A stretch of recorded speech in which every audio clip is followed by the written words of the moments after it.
వారు కాదు. అక్కడ యాజకులు ఎలాంటి వారంట? తర్ఫీదు పొందిన వారు కాదు. అంటే దేవుని వాక్యం మీద వాళ్ళకి ఎలాంటి పట్టు లేదు అనే విషయానికి మనం చూస్తూ ఉన్నాం. అంటే కొంతమంది సేవకులు పేరు ప్రఖ్యాతుల కోసము దేవుని యొక్క పరిచర్యలో ఉంటూ ఉన్నారు అనే విషయాన్ని మనం చూస్తూ ఉన్నాం.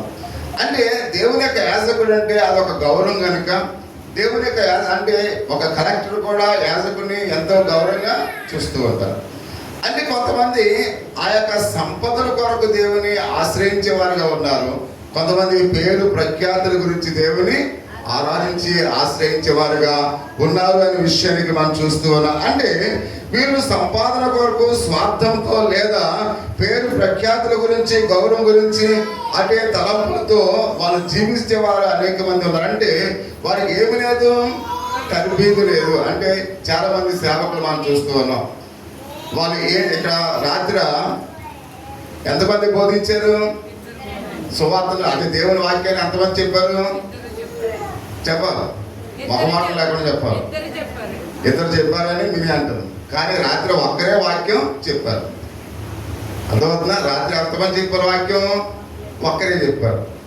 ఎవరు చెప్పారు? తిమోతి అన్నయ్య దేవుని వాక్యం చెప్పాడు. మీ పాస్టర్ గారు ఏం చెప్పాడు? Very good. మామూలుగా సత్యవతి కాదు, హెచ్చరికలు అనమాట.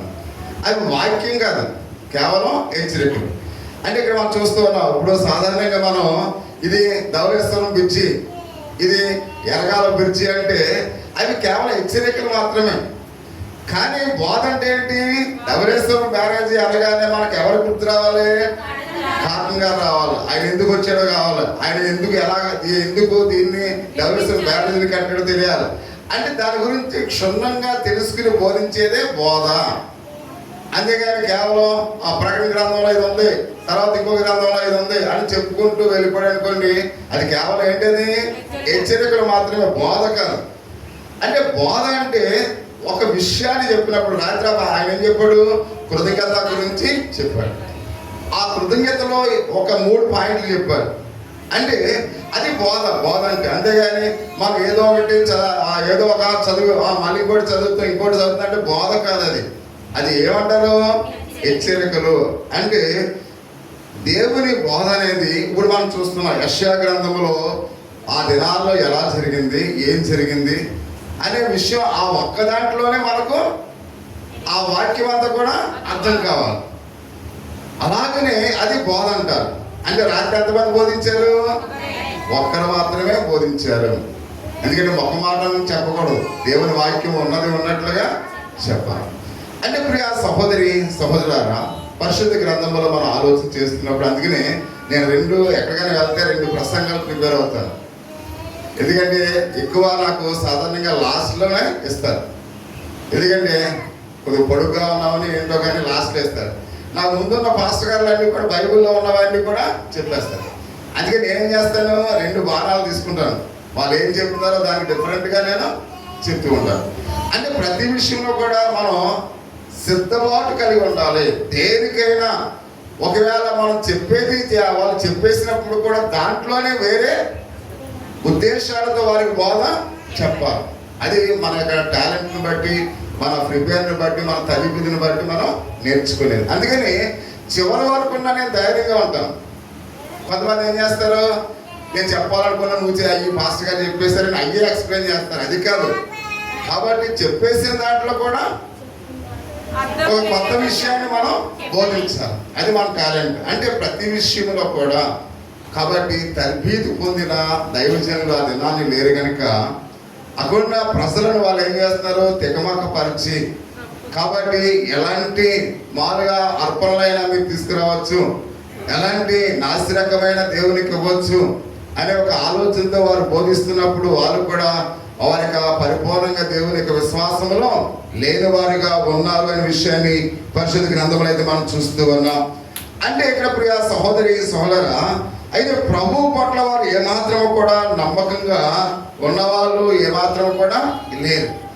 అంటే ప్రభువుతో ఉన్న వారి యొక్క సహసంబంధం ఏమాత్రము కూడా వాళ్ళకి నమ్మకమైనదిగా లేదు అనే విషయానికి మనం చూస్తూ ఉన్నాం.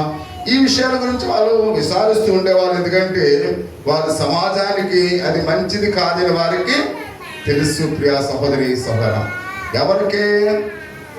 ఎవరైతే కొంతమంది విశ్వాసులు ఉన్నారో, కొంతమంది దేవుని యొక్క విశ్వాసంలో ఉన్న చిన్న గుంపుందో, ఈ పరిస్థితులను చూసి ఇది మంచిది కాదు, ఈ దైవజనులు చెప్తున్న ఈ యొక్క సువార్త అంత మంచిది కాదు, కాబట్టి దీన్ని మనం ఎటువంటి ఆదరణ మనకు ఇవ్వటం లేదు అంటే, ఆ సమయంలో ఎవరైతే ఆదరిస్తారో ఆదరించే మాటలు కొరకు వాళ్ళు ఏం చేస్తున్నారు? ఎదురు చూస్తూ ఉన్నారు. అటువంటి ఎదురు చూస్తున్న సమయంలో వాళ్ళకి యెషయా చాలా చక్కటి వర్తమానాన్ని ఇచ్చినట్లుగా పరిశుద్ధ గ్రంథంలో అయితే మనం చూస్తూ ఉన్నాం. అలాంటి పరిస్థితుల నడుమ దేవునితో వారు ఏ విధంగా నమ్మకంగా ఉండాలో యెషయా వాళ్ళకి ప్రశ్నించినట్లుగా మనం చూస్తున్నాం. 10-11 వచనాలు ఒకసారి చదువుకుందాం. యెరూషలేమును ప్రేమించేవారు గారా, మీరందరూ ఆమెతో సంతోషించుడి, ఆనందించుడి, ఆమెను బట్టి దుఃఖించేవారు గారా, మీరందరూ ఆమెతో ఉత్సహించుడి. ఆదరణకరమైన ఆమె సైన్యములు మీరు గుడిచి తృప్తినందుని. అంటే ఈ వాడుక భాషలో ఈ మాటల యొక్క అర్థం ఏంటంటే, దాని పాలు తాగుతూ దాని సమృద్ధిని అనుభవించి ఆనందించేదురు అనే అర్థం. ప్రియమైన వాడాలి, వాడుక భాష వేరుగా ఉంటుంది, ఇది గ్రాంధీయ భాష వేరుగా ఉంటుంది. అంటే వాడుక భాషలో అంటే ఆదరణకరమైన ఆమె సంఘములో మీరు కుడిచి తృప్తి పొందిరు అంటే దాని అర్థం ఏంటి? దాని ఏమన్నాడు? అక్కడ పాలు త్రాగొచ్చు అంటే దాని యొక్క సమృద్ధి అనుభవించి ఆనందించుడు అనే మాట అర్థాన్ని ఇస్తున్నట్లుగా మనం చూస్తూ ఉన్నాం. అంటే వాళ్ళు చాలా ఉదాహరణలు వాడేవారు ప్రియా సహోదరి సహోదరు. పాత నిబంధనలో ఉన్న భక్తులు, ఆ దైవజనులు, సేవకులు, యాజకులు ఏం చేసేవారు? కొన్ని ఉదాహరణలను వాడేవారు. అంటే వాళ్ళు వాడిన యొక్క ఉదాహరణ ఇక్కడ వాడబడిన యెరూషలేము అనే మాటకు అర్థము క్రైస్తవ సంఘము. ప్రియా సహోదరి సహోదరు, యెరూషలేము అంటే ఓల్డ్ టెస్టమెంట్ లో దాని అర్థం ఏంటి? క్రైస్తవ సంఘము.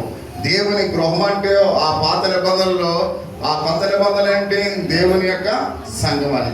అంటే ఇక్కడ మనం చూస్తున్న యెరూషలేము అనే పదానికి అర్థం ఏంటి?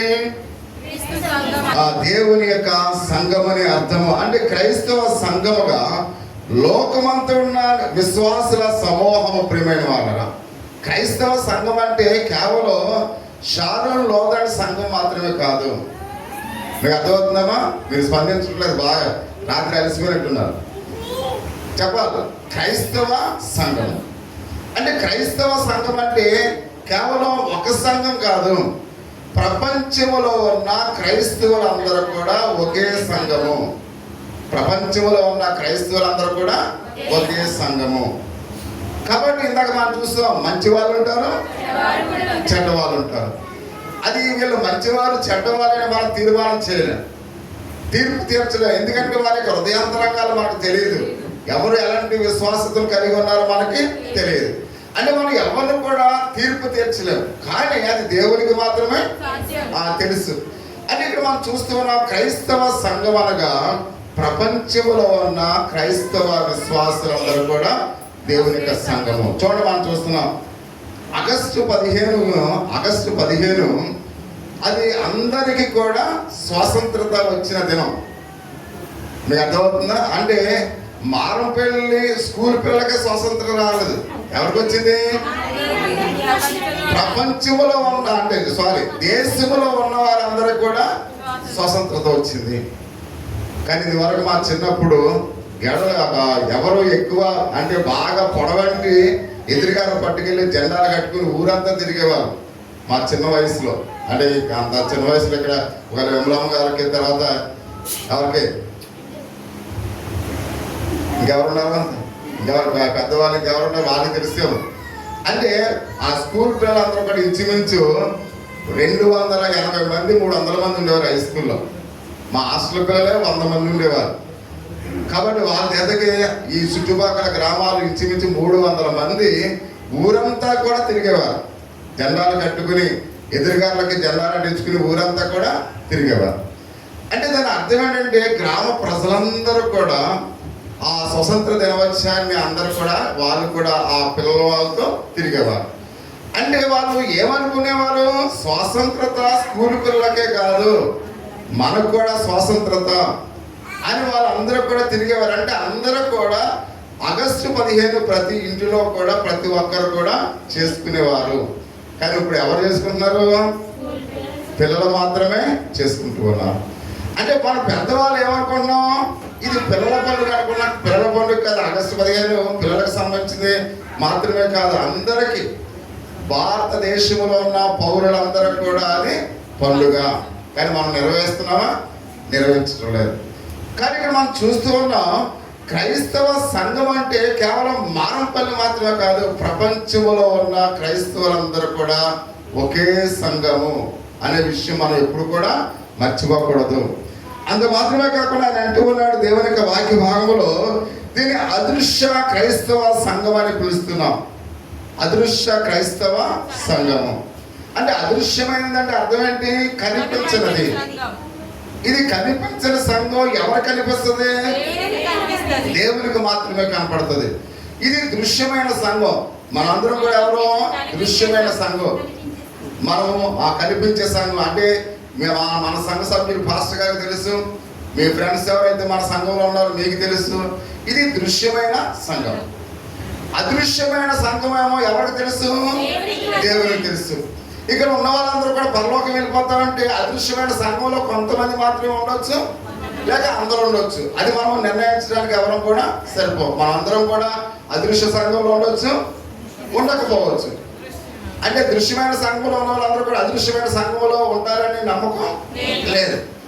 కానీ ఒక విషయాన్ని మనం గమనించాలి, దృశ్యమైన సంఘములో ఉన్న అదృశ్యమైన సంఘములో ఉన్న వారందరూ కూడా ఒకే సంఘము అనే విషయాన్ని మనం గమనించాలి. మనం చూస్తూ ఉన్నాం, పెన్షన్ వచ్చే ఆ పెన్షన్ కాబట్టి ముఖ్యమంత్రి గారు ఇప్పుడు ఎంత 4,000 ఉంది పెన్షన్.